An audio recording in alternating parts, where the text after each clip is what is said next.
अस्सलाम वालेकुम dear students, आप देख रहे हैं दी मैथ्स गैलरी और मैं आपका tutor Usman Ahmed Ghazi, BS mathematics, government graduate college Samundri Faisalabad.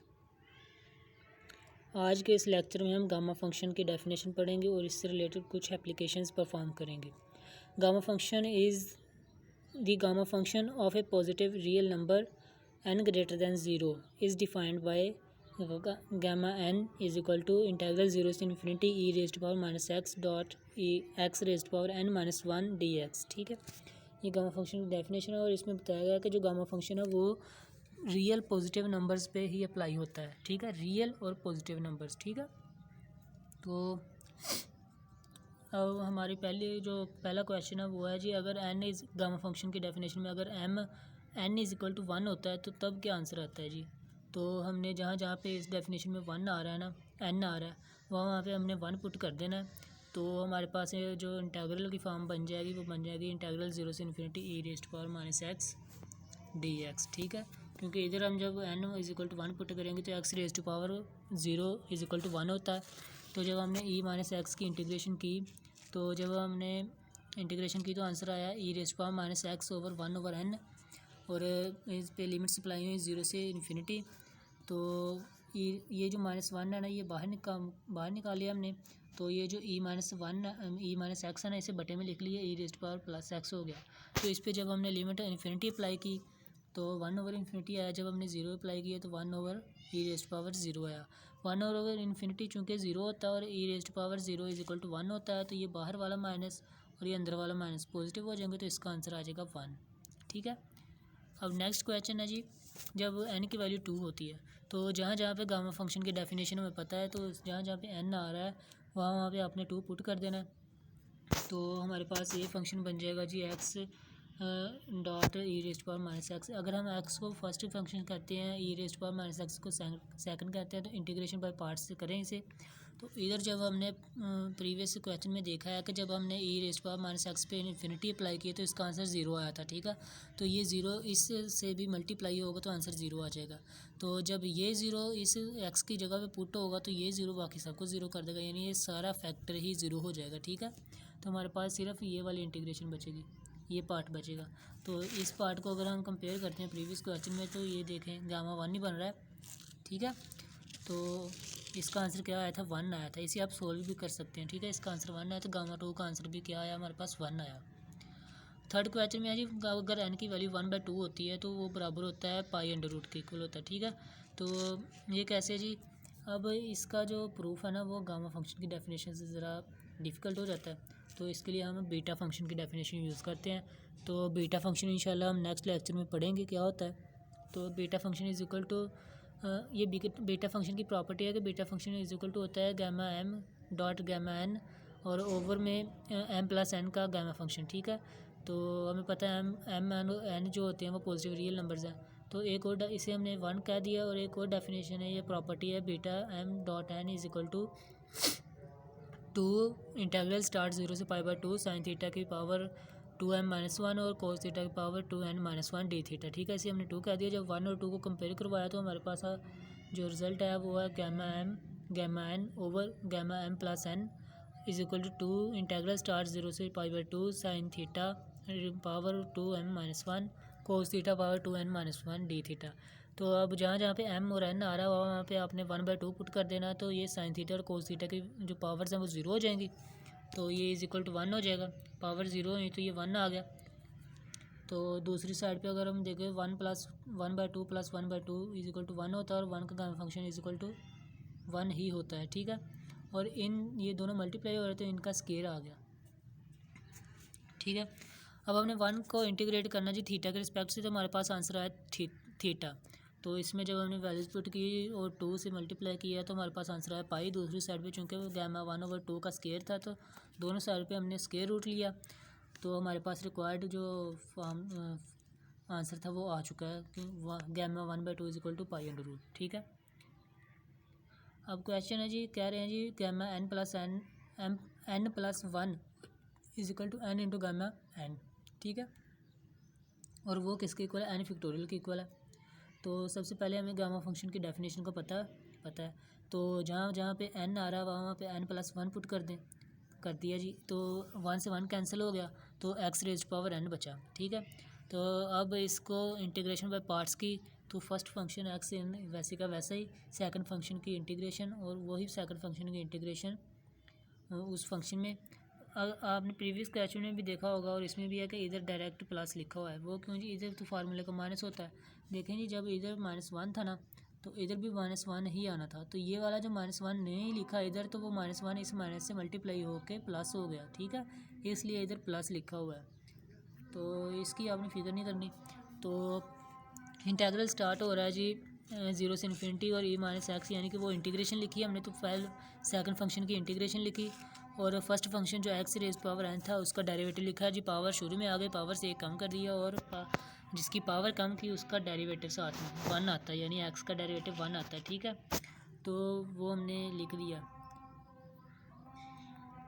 इसके बाद जी जो n चूँकि हमारे पास इधर कांस्टेंट था, तो इस n को हमने बाहर निकाल लिया, ये और ये सारा फैक्टर, चूँकि हम प्रीवियस भी क्वेश्चन में पढ़ रहे हैं कि जब इन्फिनिटी अप्लाई होगा तो ये ज़ीरो होगा, जब ज़ीरो अप्लाई होगा ये ज़ीरो होगा, सारा फैक्टर ज़ीरो हो जाएगा, तो हमारे पास ये वैल्यू बची। तो हमें पता है कि ये वाला जो इंटीग्रल पार्ट है ना सारा, ये किसके इक्वल होता है, गामा n के इक्वल होता है। ठीक है, तो हमारे पास रिक्वायर्ड आंसर आ गया। फर्स्ट पार्ट तो प्रूफ हो चुका है कि gamma n+1 is equal to n into gamma n के इक्वल होता है। अब चूँकि हम n, ये जो n है ना गामा n, अगर इसके साथ हम -1 और +1 करते हैं ना, ये देखें n-1 +1, तो n-1 को ब्रैकेट में लिखें +1, तो ये वही फॉर्म बन रही है, यानी कि ये n+1 वाली। तो ये बस फ़र्क इतना है कि यहाँ पे n की जगह पे n-1 है, तो वो यूज़ करके ना स्टेरिक हुई, तो हम लिख सकते हैं n-1 इंटू गामा n-1। फिर दोबारा हमने -1 किया और +1 किया, तो n-2 + 1 आया, तो फिर वैसे ही स्टेरिक को यूज़ करते हुए हम लिख सकते हैं n-2 गामा n-2। ठीक है, और बाकी जो n और n-1 है वो साथ वैसे ही मल्टीप्लाई होते रहेंगे। सो ऑन, जैसे कि इधर n था, इसमें से एक कम हुआ, फिर कम हुआ, तो इसी तरह जब nth वैल्यू तक जाएंगे ना, तो वो कम होता होता 3, 2, 1 और 1 का जो गामा फंक्शन बचेगा उस तक पहुंचेगा। चूँकि 1 का गामा फंक्शन 1 के इक्वल ही होता है, तो ये सारी चीज़ें जो बन रही हैं आ रहा है ना, फैक्टर्स जो आ रहे हैं n, n-1, n-2, n-3 so on, तो ये हमारे पास n फैक्टोरियल के इक्वल होता है। ठीक है, तो हमारे पास रिक्वायर्ड आंसर आ चुका है, gamma n+1 is equal to n gamma n, और वो इक्वल है n फैक्टोरियल के। ठीक है, ये रिक्वायर्ड आंसर था, ये प्रूफ था। नेक्स्ट क्वेश्चन है जी, n जो n का गामा फंक्शन है वो इज इक्वल टू होता है g⁻n इंटीग्रल 0 से इन्फिनिटी e⁻−gx, x की पावर है n-1 dx। ठीक है, अब आपने लेट करना है जी, जो x है ना, x उसे आपने सपोज कर लेना कि वो zy के इक्वल है। ठीक है, गामा फंक्शन की डेफिनेशन का आपको पता है ना, तो उसमें आपने जो x आ रहा है उसे लेट कर लेना जी, वो zy के इक्वल है। तो क्योंकि हमने गामा फंक्शन की डेफिनेशन से ही थोड़ी सी चेंजेस करके ना, इसमें चेंजेस करके हमने ये वाली चीज़ बनानी है। ठीक है, तो इसमें चेंज क्या करेंगे जी, x इज इक्वल टू, इधर चूँकि gx आ रहा है, तो हमने x तो इधर पहले से आ रहा था, हम कहेंगे कि ये माइनस के साथ x पड़ा हुआ, तो इसे हम कहेंगे ये zy के इक्वल पुट कर दिया। ठीक है, ये सपोजिशन है कि x is equal to zy है। तो इसके बाद इनका डेरिवेटिव लिया, तो dx is equal to z dy आया, तो जब हमने लिमिट्स अप्लाई की तो लिमिट से सेम रहेंगी। ठीक है, लिमिट से सेम रहने के बाद जब हमने सारी वैल्यूज़ पुट की इक्वेशन 1 में, इक्वेशन 1 स्टेरिक में जब हमने वैल्यूज़ सारी पुट की, तो हमारे पास gamma n is equal to integral 0 से infinity e-jy into zy n-1 into जी dy आया।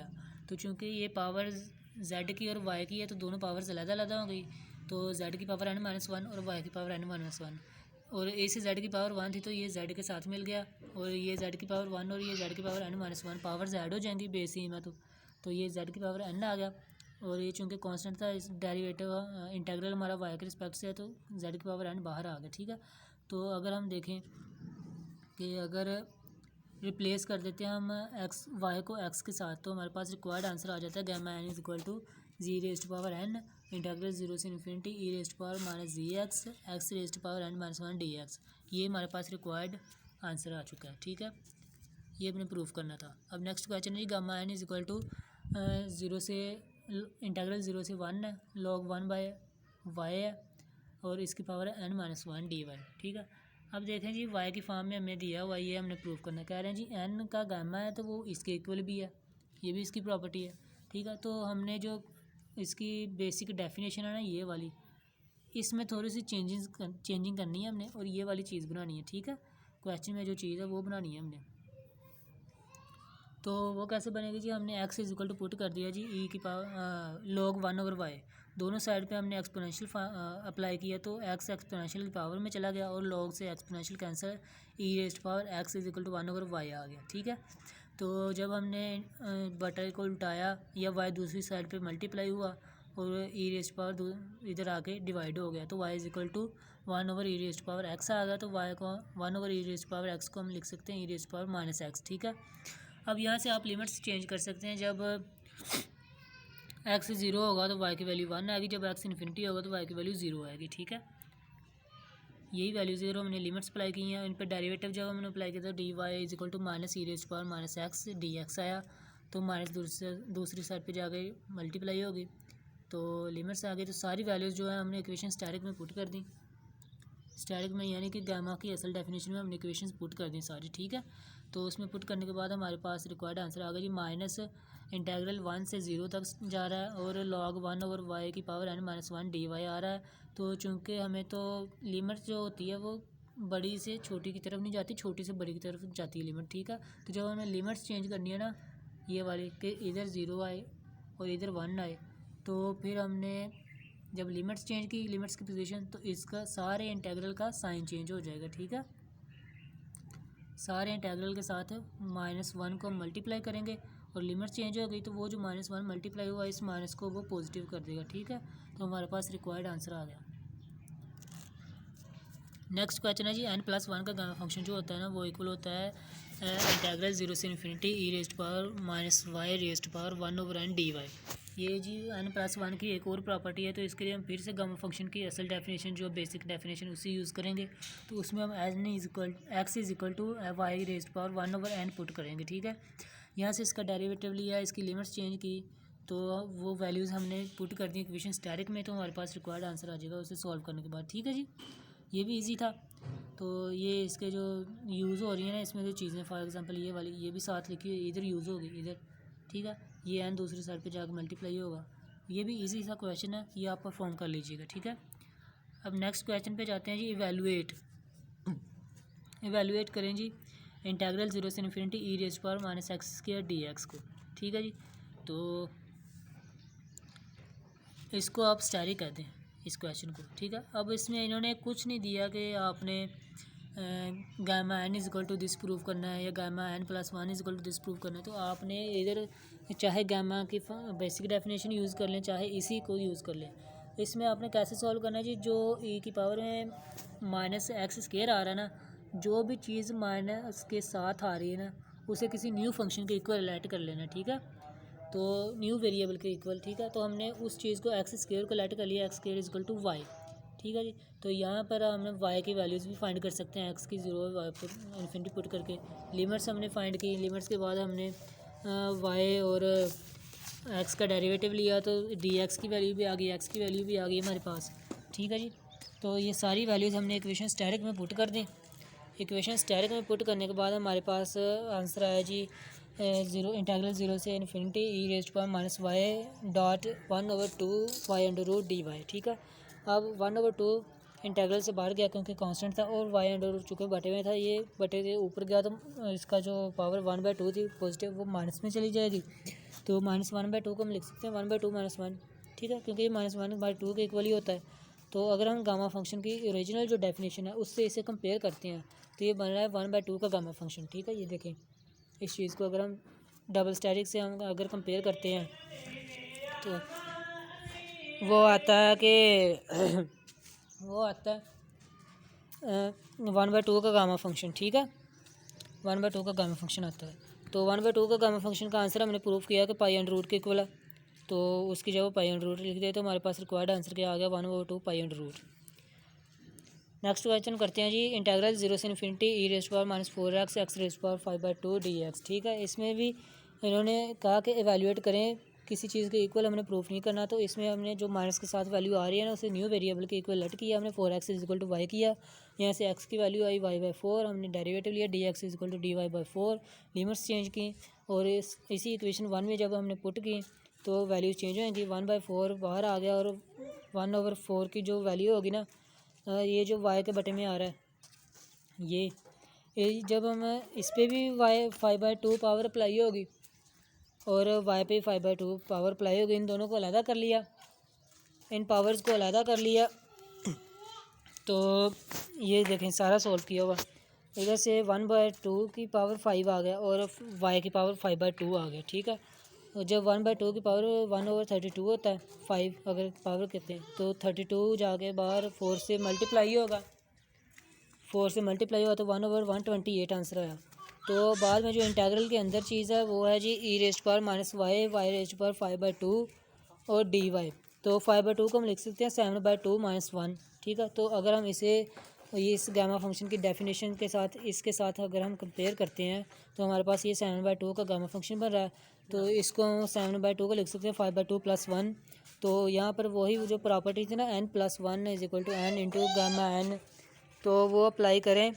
तो इसको 100 अप्लाई करते हैं तो आंसर हमारे पास ये जो रिक्वायर्ड आंसर है वो हमारे पास आ जाएगा 15/1024 इंटू π√, ठीक है। ये सारे सिंप्लीफिकेशन करने के बाद आंसर आता है, ठीक है, ये इजी है। तो नेक्स्ट क्वेश्चन है क्वेश्चन नंबर 10, इंटीग्रल 0 से इन्फिनिटी x√e⁻³ ठीक है। इसमें जो e⁻ के साथ जो भी फंक्शन आ रहा है ना, वेरिएबल आ रहा है, उसे आपने लेट कर लेना y के इक्वल, ठीक है, न्यू वेरिएबल के इक्वल। तो 3x √ y, तो यहाँ से हमने x की वैल्यू निकाली, डेरिवेटिव अप्लाई किया, लिमिट्स चेंज की। तो इसी इक्वेशन में हमने जब इक्वेशन लिमिट्स चेंज करने के बाद हमने वैल्यूज़ पुट की, तो हमारे पास जो रिक्वायर्ड आंसर आएगा ना सॉल्व करने के बाद वो आएगा 4/27, ठीक है। ये भी इजी क्वेश्चन है, ये सारे स्टेप्स सॉल्व किए गए हुए हैं, ये आपने सॉल्व कर लेना है, ठीक है। तो नेक्स्ट क्वेश्चन है जी, इवेलुएट इंटीग्रल 0 से इन्फिनिटी e⁻⁻4x x⁻⁹ dx, इसे 1 का नाम दे दिया। ये देखें ये क्वेश्चन हूबहू क्वेश्चन नंबर 9 के हूबहू इस जैसा है, तो ये भी आपने परफॉर्म कर लेना। क्वेश्चन नंबर 11 9 के जैसा ही है, तो ये देखें इसे भी सोल्व कर लेना आपने, तो इसका आंसर लिख लेना। तो ये था आज का लेक्चर, तो नेक्स्ट लेक्चर तक के लिए इजाज़त दीजिए, अल्लाह हाफिज़।